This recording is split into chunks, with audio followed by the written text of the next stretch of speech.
Ladies and gentlemen, it's a big, weird, wild world out there, folks, and here we stand. A pie del cañón, ready for anything. I'm Rob, that's Dan, and you're listening to... The ProBoh Show! That's right, boys and girls, it's Wednesday, and you're listening to The ProBoh Show live at 8:30 a.m. Central European Time with me and Dan. How you doing in there, Daniel? I'm doing well, yes. You doing well? Yes. On a Wednesday? It's a long week. Now you've depressed me. Oh, I'm sorry. Now I'm not doing well. Oh, now you're not doing well. Oh, I'm sorry, Dan. I didn't mean to remind you of the day of the week. Dan's least favorite day of the week, of course, a Wednesday. And you guys out there, how are you doing? Well, you can tell me directly, of course, by navigating to twitch.tv/professional bohemian. That's twitch.tv/professional bohemian. You can also interact with the show outside of our lifetimes. You do that on my Instagram, @professional bohemian. Or, of course, if you're extra specially cool, sexy, charming, you can join me on my Patreon where you get access to all the VODs, all the links, and everything like that. Anyway, let's see who's joining us live in the chat right now. We've got Eugene joining us all the way from Russia. How are you doing, Eugene? He says, hi, guys, as does BTI, Born to Iron Man. How are you doing, BTI? Vero says, good morning, beautiful bohemians around the universe and beyond. Good morning to you, Vero. The Bridge is here as well. Good morning, my beautiful Bonnie Bouncy bohemians. Bouncy Bonnie Bob and darling Dan. Looking smart, Rob, she says. Making a habit of it. Do you think I'm looking smart today, Dan? Do you know what it is? It's the blazer, L'Americana. The blazer makes me look smart. Really, I'm just wearing t-shirt and jeans. But I'm glad you think so. Anyway, I am, of course, horizontal and all yours. My God, there's something a man doesn't hear every day. I love Wednesdays. I can offer my undivided attention to whatever. I'm glad to hear that. And of course, Artemisa is also with us. She says, good morning, Bohemians. Good morning, guys. Oh my God. We're all in a fine mood, I can see. A lot of people joining us, only a few of you writing. What the hell is going on out there? I'll tell you what's going on, Dan. They're waiting for what's coming up in today's show. Well, today we're talking about education, Dan. With our 100 humans today, we asked them to name something you'd expect to see in a classroom. Nombra algo que esperarías ver en una aula escolar. And today's unpopular opinion is private schools shouldn't exist. Los colegios privados no deberían existir. Dan, there is confusion. Did you know that? Did you know that there is confusion with what is a public or private school in the UK? Do you know why? No. Okay. So, in normal countries, not to say that the UK isn't normal, but in most countries, a public school is a state-funded school, right? And a private school is a fee-paying independent school.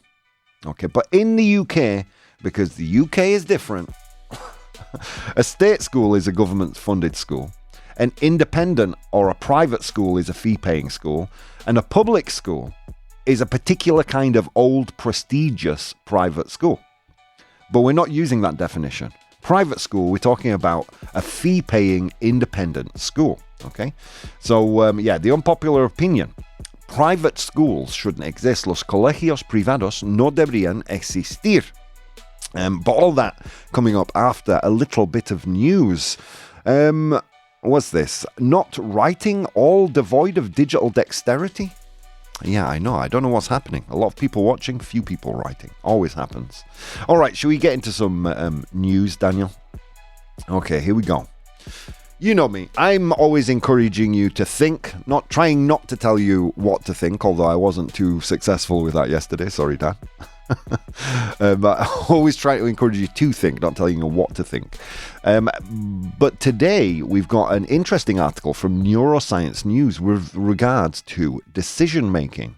Tomar decisiones. Make a decision. You don't take a decision, you don't do a decision, you make a decision. So here we go. Thinking longer leads to worse decisions. Pensar durante más tiempo lleva a tomar lleva a tomar peores decisiones. Surprised, Dan? I mean, we were talking about overthinking, right?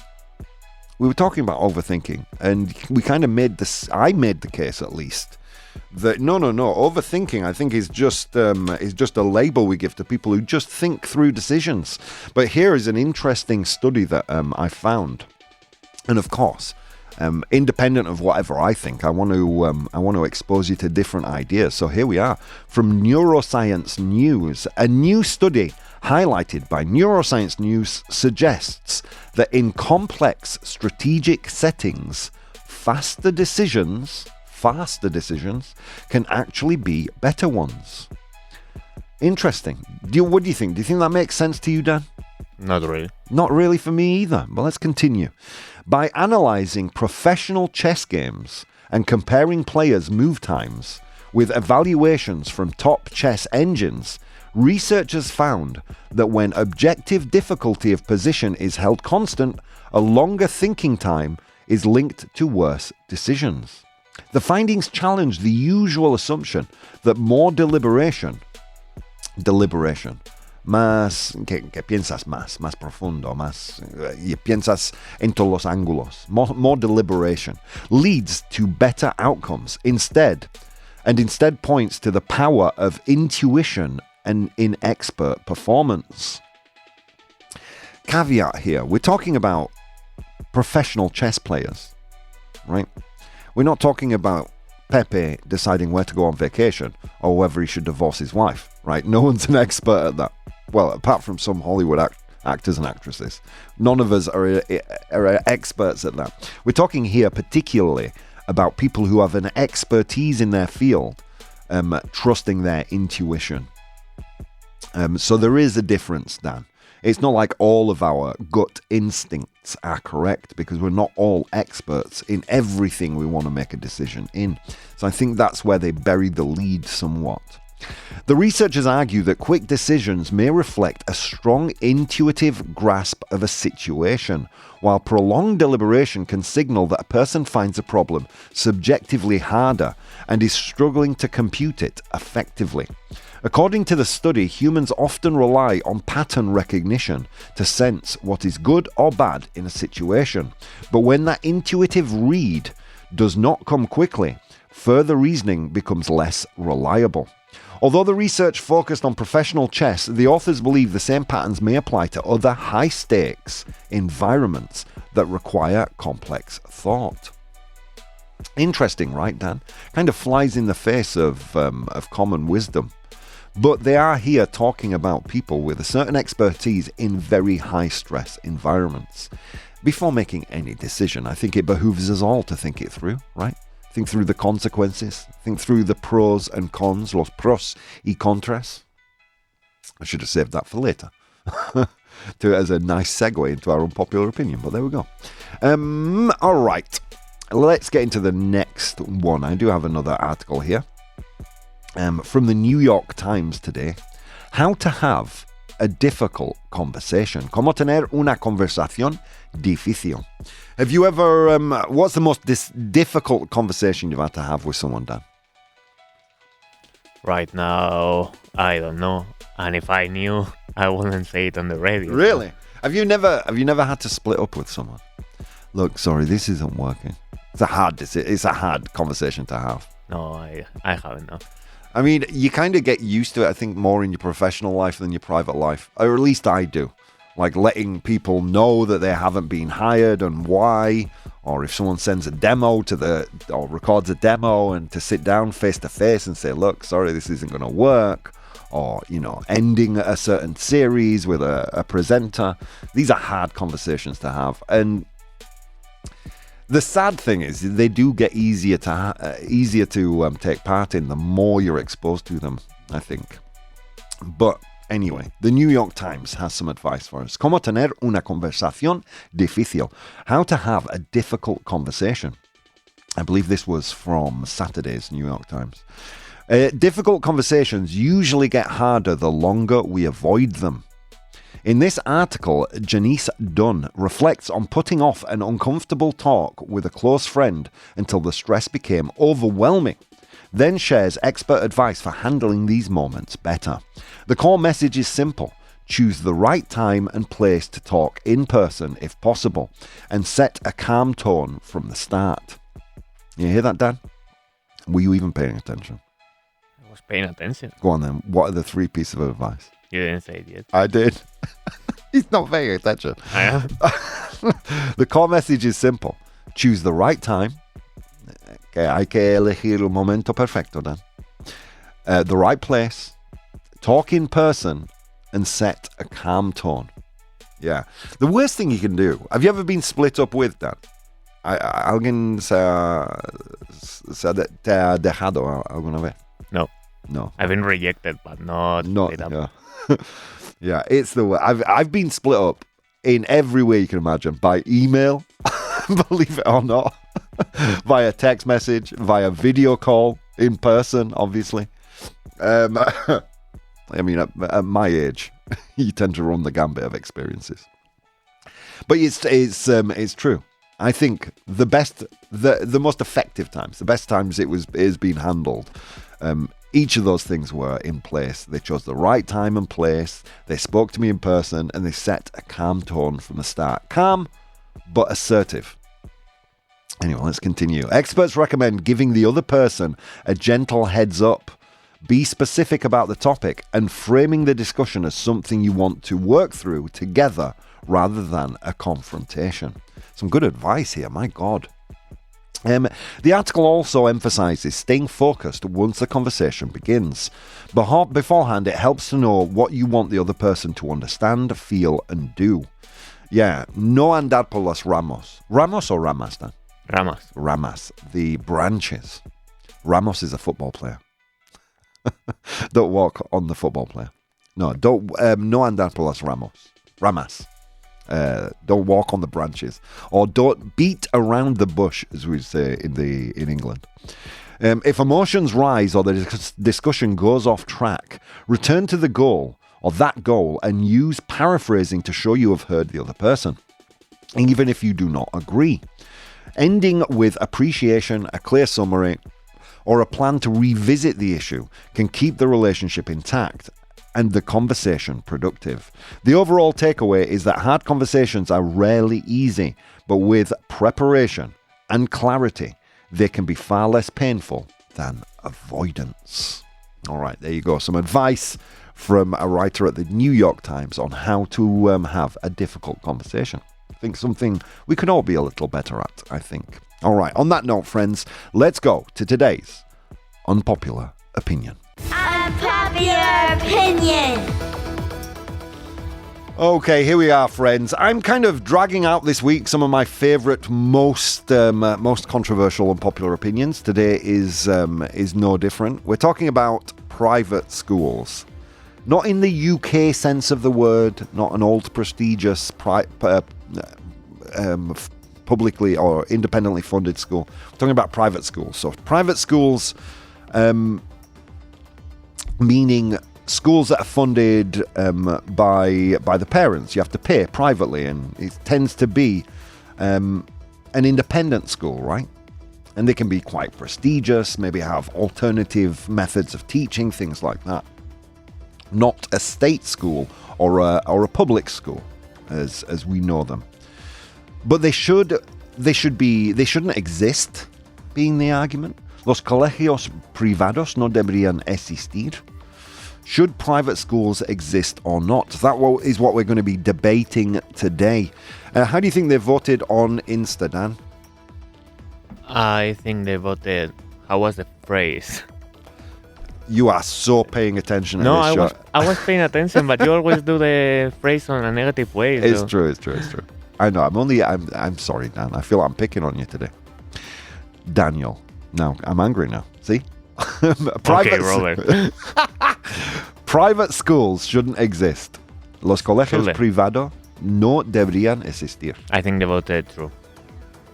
They voted false, Dan. Well. Yeah, I take it you're a true. No, I'm a false. You're a false? Yes. Okay. 62% of people polled said false. But tell me why they should exist. Why they should? Mm-hmm. Why do you think we shouldn't get rid of private schools? I've seen the level of public schools, and I do think we need private schools, to be sincere. But I remember we were talking about something else, and you said, well, that will make it so only rich people can do this. Shouldn't everybody have access to high-quality education, Dan? What did I say about what? I can't remember which unpopular opinion it was. Let's try and stay on topic anyway. My fault. What do you think? Don't you think private schools, that quality of education, should be accessible to everybody? I went to a private school. So and I don't have a very high level. Here we go. Yeah, you do. You're an intelligent. No, I mean a very high level of economy. Yeah, but not everyone can afford it. I mean, it's not your level of financial liquidity, really. It's the parents, isn't it? I mean, Andrea's kids go to a private school as well. Look, I'm not poo-pooing the idea of private schools necessarily. I'll get to my own opinions on this later, but there is definitely something to be said that if they didn't exist, perhaps the level of education in every school would rise, right? Perhaps the social mobility in society would be increased if poorer, less socioeconomically strong families mingled more frequently with people of a higher economic status. You know, their kids becoming friends. Perhaps opportunities would open across the board rather than doors being closed from the word go. Desde el principio. From the word go. There is a lot to be said about this argument, but then on the other side you can say, well, what about freedom of choice? Look, I worked hard all my life to give my kids better opportunities than I had. It's a very nuanced and interesting debate today, so I'm going to ask you to keep your minds open and your fingers active in the chat and to give us some interesting comments. Did you enjoy it? Do you think you received a better education than your friends in... I'll finish with this. Do you think you received a better quality of education than your friends in public school, Dan? To be sincere, I don't know how their education was in public school, so I have no horse in the race. You have no horse in the race. Nivelazo to you, Dan. Jeez Louise. Vaya nivelazo. Notice you went from Daniel to Dan again? My God, Dan, you make me proud. No, but I don't know how their education was. Yeah, I mean, I went to a public school. I'm not going to reveal my experiences there right now. I don't want to sway you too much because yesterday I was very heavily on one side. So let's get into the pros and cons. You are, of course, correct, Dan. People did... Oh, no, you were incorrect. People voted false today. 62% of people voted false. So let's get into it, shall we? Private schools should exist. Parental freedom and choice. Parents may want educational approaches that align with their values, religion, or their child's specific needs. There's a great point, right? A lot of people, may insist that their child is brought up in an educational system framework where religion plays a strong part. And state schools tend to be quite secular in nature. Not all of them. Okay? Not all of them. But some. Depending on the country that you're in. Competition can improve standards. Private schools can drive innovation and pressure public schools to improve. Competition can improve standards. There's some truth to that. But I would say if you want to improve the quality of public schools, you force rich people's children to attend them. Right.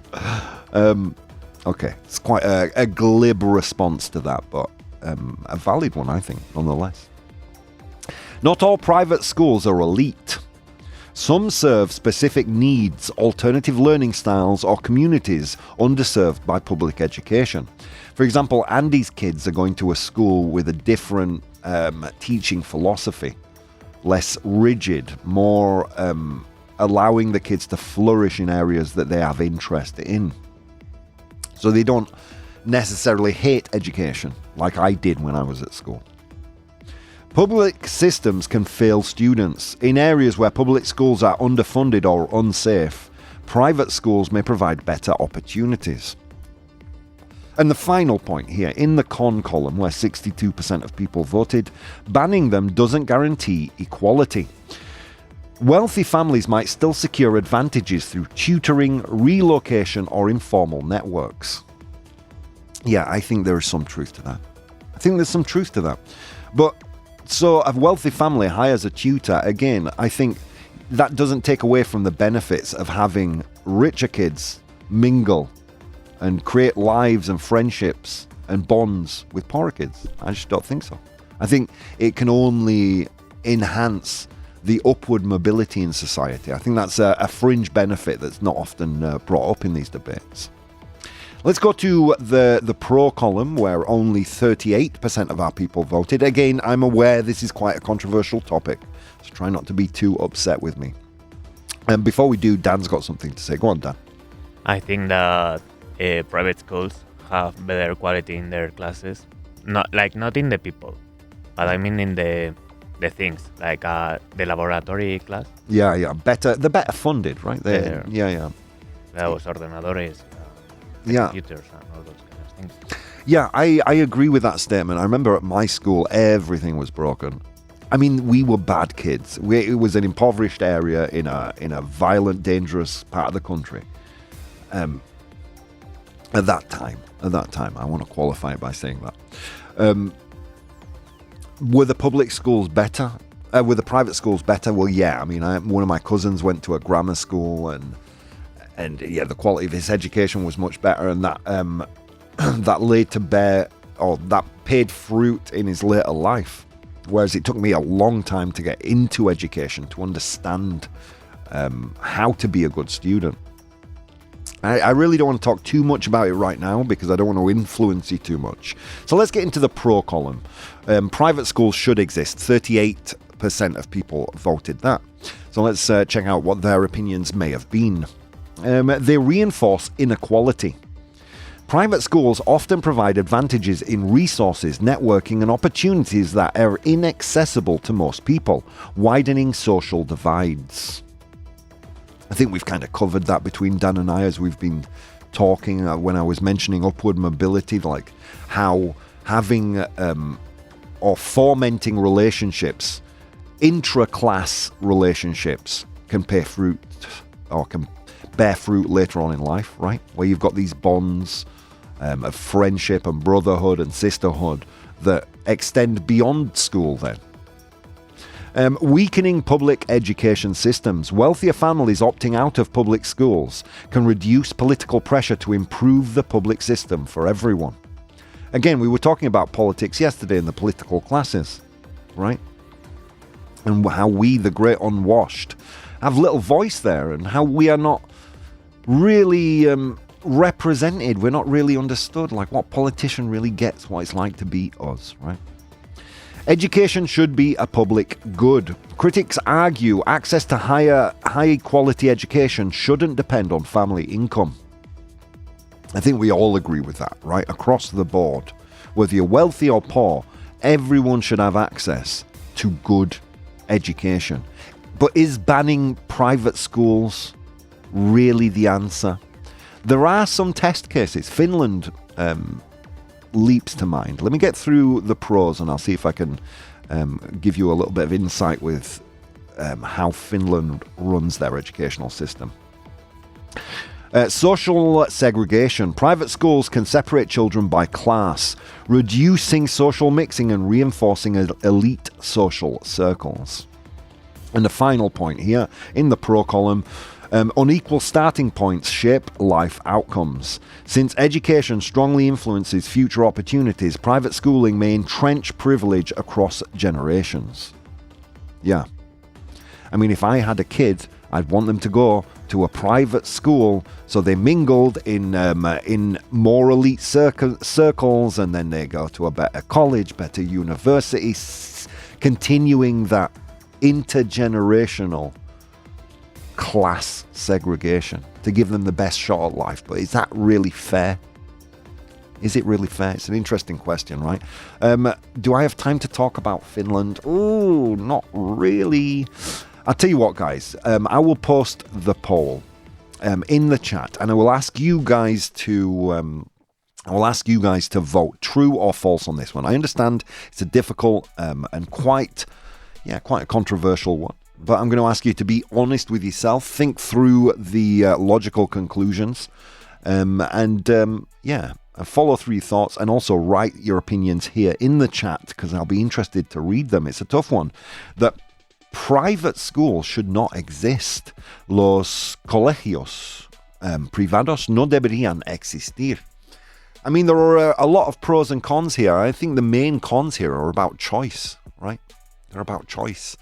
And the main pros are about equaling the playing field for kids across the board. So I'll ask you to vote, and while you do that, we'll go to a very quick commercial break. I just want to remind you, friends, the 2nd of June is right around the corner, and the Vaughan Radio Trivia Night around the corner right with it, with Alberto Alonso, 2nd of June, 8 p.m. at the Toast Taproom Malasaña, Calle San Vicente Ferrer, number 33. I'm hoping, and I'm asking you to make this bigger than the last one. The last one was quite well attended. All right, friends, I'll see you in a few minutes. Hey guys, if you'd like to support the show, you can do so on Patreon. That's patreon.com/professional bohemian. There you'll find VODs of the episodes as they are recorded live, blogs, vlogs, and behind-the-scenes content. If you'd like to watch the show live, you can do so on twitch.tv/professional bohemian, and you can participate in the polls we use in the show on Instagram @professional bohemian or Twitter @ProBoh, ProBoh. Okay, on with the show.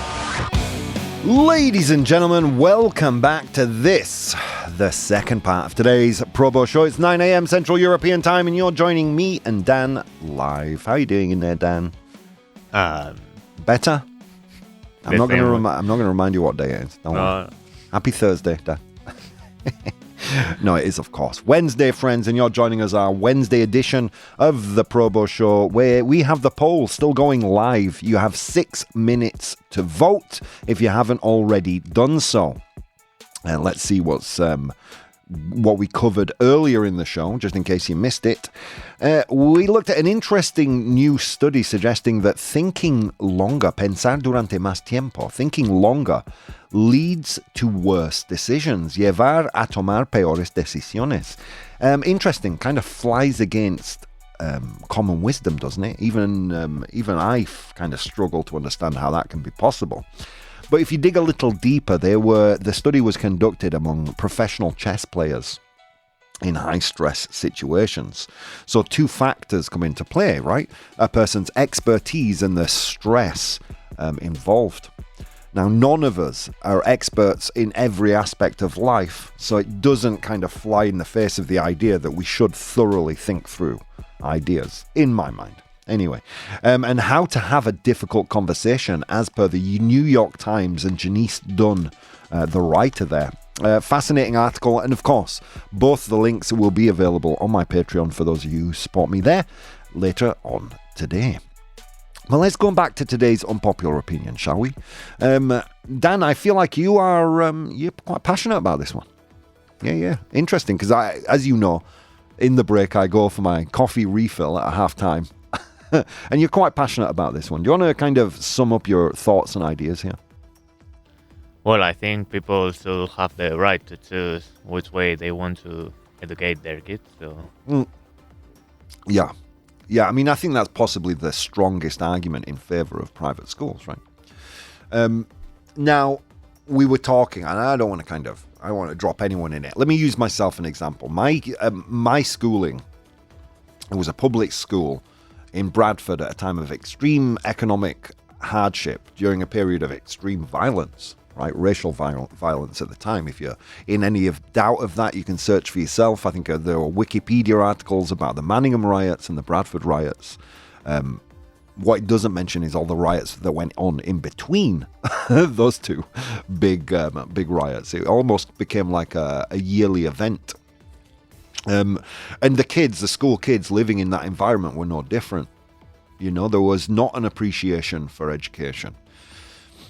Why is that? Is that because the institutions themselves were so poorly funded and the teachers so damn burnt out that if they don't care, then why should we? I think there was a strong sense of that, Dan. If thinking back, I mean, of course, since then been to university, etc. So how did I go from that kind of aggressive young school kid working hard on an alcohol problem to, to where I am today. Well, I jumped my socioeconomic class and became the first member of my family to go to university. And as most of you know, I lied my way into university. It wasn't like offered to me. And then around a different class of people in an institution where people valued education, where the facilities were well kept, where the tutors really cared. Oh my God, guess what happened? I flourished and took it upon myself to fill in the gaps of my education that were lost because of my lack of interest as a child, right? And this is where my somewhat unique opinion with regards to this is birthed, right? Using those real life experiences of mine. And I think one thing that maybe puts off wealthier parents from having their kids attend public schools is exactly that there is a perception that there are fights, that the police are involved. Oh my God, I don't want my kids to experience that. But my suggestion is that's happening in public schools because of the lack of funding and perceived lack of care and attention. One thing I can tell you is public school teachers are just as good as private school teachers, but they're working in extremely difficult environments. Okay, so I don't want this to become a teacher, ProBoh Show against teacher thing, because that's not the case. It's a systemic issue. I did promise you a little bit of an explanation with regards to Finland. Finland is probably the best successful soft version of private schools not existing. It's not true. Finland hasn't abolished private schools, but it has made them largely irrelevant.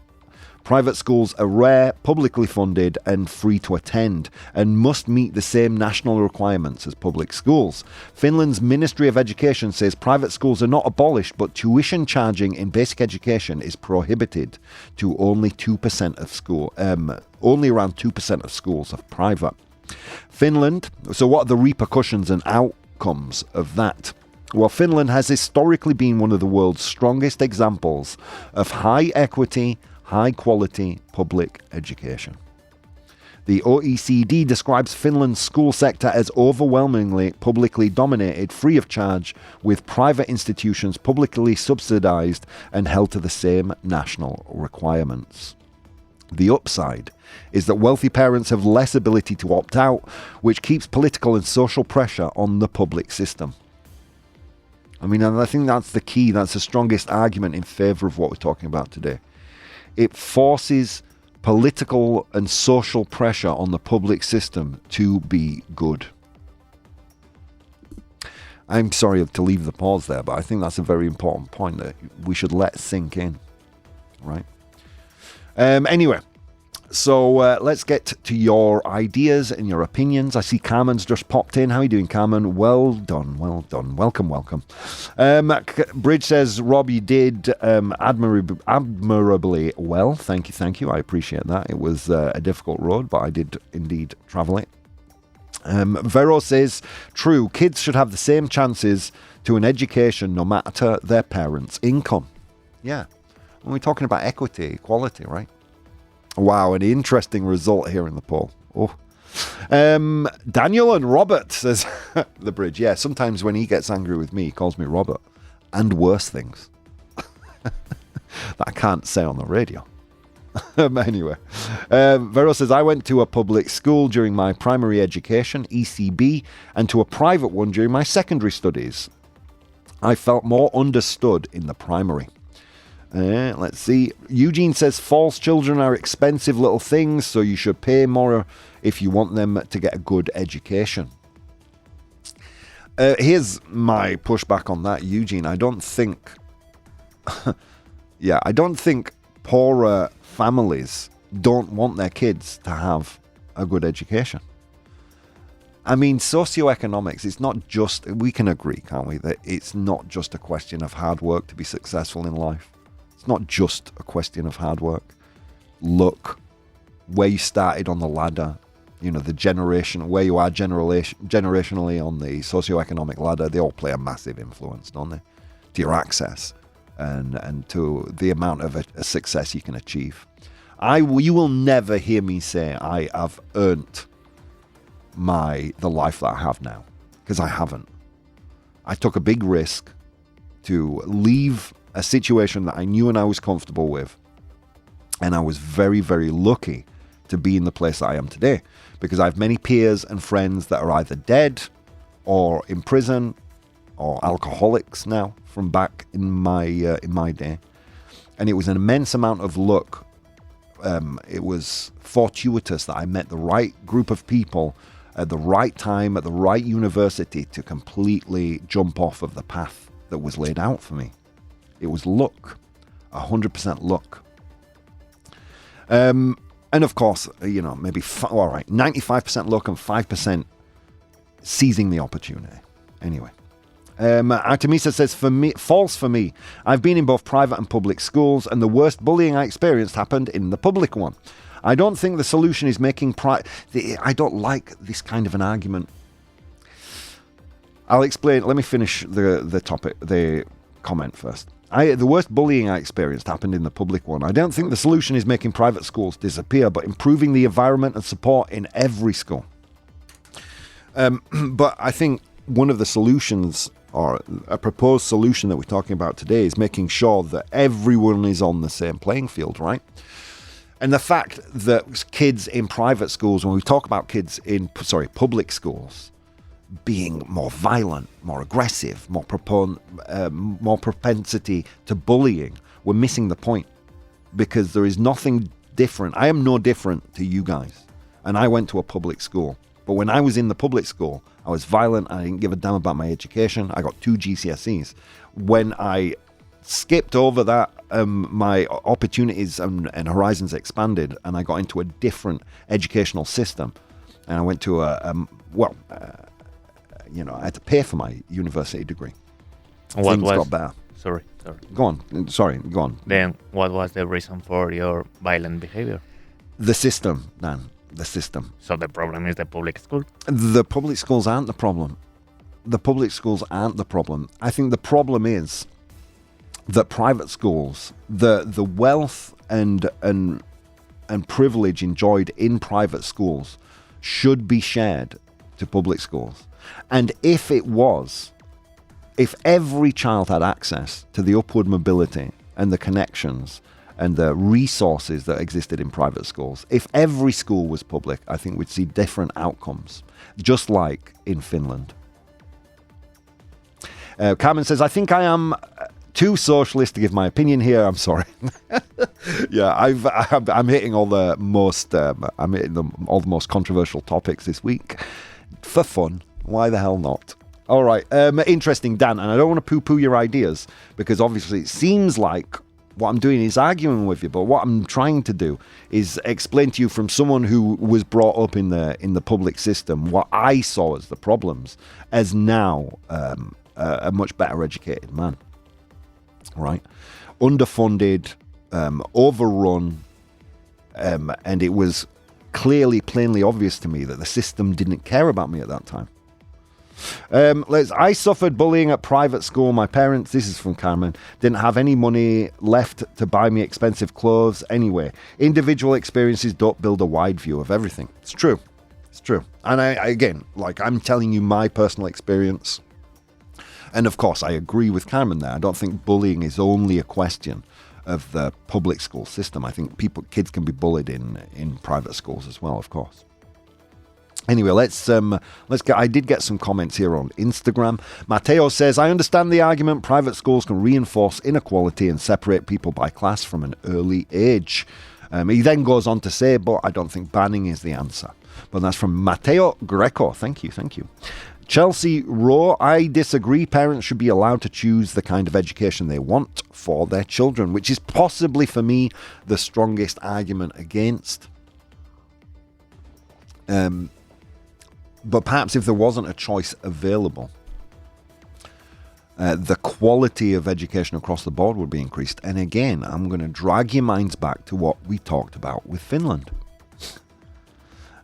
John Kowalski If public schools were funded properly, fewer people would even feel the need for private ones. Yeah, exactly. I mean, this is again the Finland thing. They didn't ban private schools, which is probably why we're having kind of this pushback. They didn't ban private schools. They just made them largely irrelevant. Only 2% of schools are private in Finland. They just made them irrelevant. Increase the quality of education across the board. Which is probably where we should be landing on today's unpopular opinion. But unless we do these things in a very black or white extreme way, we don't really get to any interesting nuance, do we? But thank you for that, Jan Kowalski. Thank you. First time writing to us, Jan. Or is it Jan? It might be Jan. My apologies if I'm pronouncing your name poorly. Amira Ben Salem says, the existence of private schools isn't the problem by itself. The gap in quality between public and private is. Yeah. And I would agree with that statement. Now, yeah, I mean, I know in the second half of this show, I've sounded quite anti-private school, right? And I'm not at all. I love the quality and attention my goddaughters and nieces receive at their private school. I just wish every kid had access to that. Does that make sense, Dan? Does that soften the blow somewhat of what I'm talking about? I wish every kid had the access to the same care, attention, and funding and equipment in every school. And okay, I'm coming at this argument from a very extreme way. Let's ban public schools, but unless we kind of tackle the issue, looking at the extremes, then we never get to that interesting shade of grey where the truth lies. And again, I'm going to point your attention to the Finnish model. Let's see. Besides, public schools are controlled by governments, says Artemisa, aren't they? And I'm not sure having the state control all education would be necessarily a good thing. And Eugene agrees with that. Yeah, there is a strong argument to be said there as well, right? Okay, so what are you going to indoctrinate my kids on? But look, I mean, we still, like, I can understand where Eugene is coming from with that, living in what is essentially a dictatorship. But we're not living in a dictatorship, are we? In the rest of Europe. Yeah. Anyway, I encourage you not to take this to too much of an extreme. Eugene here, obviously in the unique state of being a clear-minded, critical thinker in a country that doesn't encourage that, you know. So he agrees, and of course he would, that in a dictatorship, a state-funded or state-run school is probably the most nightmarish situation you can imagine. And what if every school was public? Oh my God, well, maybe not this government, but who knows the next government or the government after that. So I get it. All right. Should we get to the results of the poll, Dan? I think we should. All right. I made the statement that private schools should not exist. Los colegios privados no deberían existir. And you guys said 50-50. Ole! Thank you, all of you, for voting. 50-50, I'll be happy with that. Really, Rob, not take it to an extreme? Yeah, I know, that's my kind of... that's my bread and butter. But look, unless you do... I am probably one of the few people in the media that will hold his hand up every single day and say, look, my opinions are like buttholes. They stink, all of them. We all have one, they all stink. But it's important that we talk about these things, I think. And now we can put to bed this extreme idea of private schools not existing. Let's look back again at our friends in Finland who have just made private schools largely irrelevant through the quality of the rest of the education. Maybe the nuance, the middle ground that we're looking for lies right there, friends. Maybe it lies right there.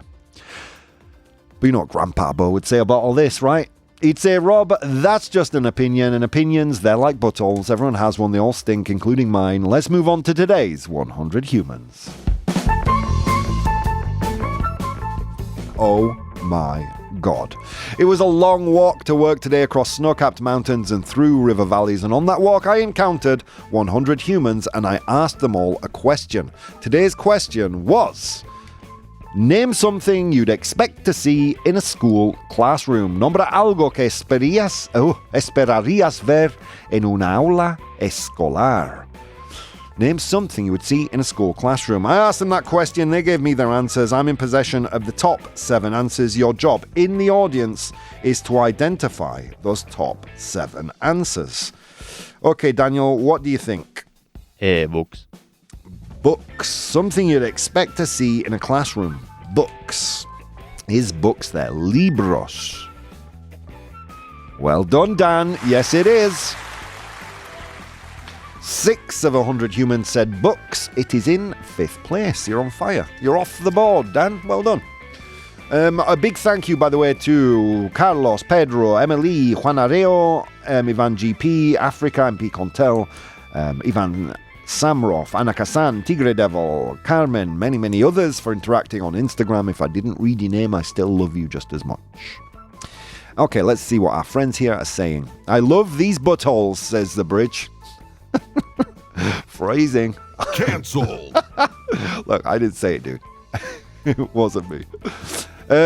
Eugene says students. Students. Estudiantes. Is students there? Yes, it is. Well done. 13 of 100 humans said students. It's in 4th place. Let's see. Bridge says chalk. Wow. Bridge is going back. Chalk. Chalk and a blackboard. A blackboard. How do you say blackboard in Pizarra. Okay, but you also say not to say the name, you say the other thing. You say pizarra for the other thing, not a blackboard. And chalk was used on a pizarra antigua. Okay, I'm just going to leave that there to help you, because Bridge is going back in time. Let's think a little bit more now. I don't understand. To be sincere. No, a blackboard was for chalk. And you use pens on a modern version of a blackboard. And it's got a name. And I'm not going to tell you what it is, because it's in the list. In Spanish, it's the same word. Yeah, it's the same word. Pizarra. But I'm looking for the English word for a pizarra moderna. Anyway, enough of that. Bridge also says desks. Do you say pupitres? Pupitres? Pupitres. Desks. Is desks there? Yes, it is. Well done. 38 of 100 humans said desks. Pencils and pens says Artemisa. Is pencils and pens there? It's a great answer, but no, it's not. What are you laughing at in there, you? Because neither there are here pens. So. Yeah. I actually brought my own, Dan. Have you seen? I think this one is from Dave. So. Yeah, I stole one from the trivia night. Anyway, yeah, we need pens. We should start a GoFundMe. Let's see. Where are we? Chairs says the bridge. Chairs. Sillas. Is chairs there? Yes, it is. The bridge is on fire. Pizarra is a type of stone. Yeah, it is. Well done, well done. But I'm looking for the modern version of a pizarra. Someone has said it already. Carmen says teachers. Is teachers there? Profesor, profesora. Yes, it is, of course. Well done. Okay. Ooh, Artemisa says tablets. Tablets. You know, the modern kind of a big mobile phone, basically, essentially. But, yeah, not quite a tablet, something else. You might have one in your home. You might carry one around with you in a bag. It's not a phone, it's not a tablet, it's something else. Artemisa also says a whiteboard. A pizarra blanca. Is a whiteboard there? Yes, it is. Well done. You know, the interesting thing, Dan, if I was participating today, I would be like the bridge. I would say a blackboard. Yeah, showing my age. My age is showing. Yeah. So a whiteboard is there indeed. 13 of 100 humans said that. Pizarra Blanca, 13 of 100 humans, third place. Well done. There's just one more to get. And of course, it's not a tablet, it's not a mobile phone, but it is possibly the modern day textbook. Like I used to have a textbook. Kids are taking these into schools now to take notes, do their homework. But what is it? Bridge says, I know, I'm ancient. Me too, Bridge. I'm with you. Artemisa says, a laptop, portátil. Laptop or a computer, ordenador, portátil, is it there? Yes, it is. Well done. Dan, you can be happy today. I didn't give them any help. And they completed today's 100 humans. A good old wedgie, says Carlos. A board, says Pedro. Whiteboard, desks, books, says Emily. Tables and chairs, Juan Arreo. Also pupils, students. Blackboard and a screen, Ivan GP. Africa, pupils and teachers. MP Contel, children. You guys were on fire, guys. Something to write on, says Tigre Devil. Children. Yeah, guys, you were on fire today. Thank you. Let's go through the list. Name something you'd expect to see in a school classroom. In position number 7, we had a computer, ordenador or portátil laptop. In position number 6, sillas, chairs. In position number 5, we had books, libros. 6 of 100 humans said that. Dan, when you were at school, did you have to cover your books in paper? In plastic. In some kind of plastic. In some kind of plastic. Oh God, when I was a kid, it was wallpaper. Esto que pongas en la pared. Gee, am I really old? I'm really old, aren't I? Yes. Okay, Dan, don't rub it in. Okay, in position number 4, pupils or students, estudiantes. 13 of 100 humans. In position number 3, also with 13 of 100 humans, we have a whiteboard, pizarra blanca. In position number 2, profesor, profesora, 18 of 100 humans said teacher. And finally, in position number 1, we had pupitres. Pupitres. I don't know why that's so difficult. Pupitres. Am I pronouncing that correctly? No. Go on, tell me. Pupitres. Pupitres. Yes. There's no accent on the I. The elves didn't give me an accent. Pupitres. Pupitres. Desks, friends. 38 of 100 humans said that. Well done to you. You completed today's 100 humans. You're on fire. Again, don't forget, I'm going to be going to the next trivia night. Dan, you going to be going? No. Oh, why not? Because it's my friend's university, public university Graduation. graduation. And they do that on a Tuesday, of course. Of course they do. Anyway, friends, yeah, Dan might not be going, but everybody else will be, and I hope to see you there too. 2nd of June, 8 p.m. Guys, I'll see you this afternoon.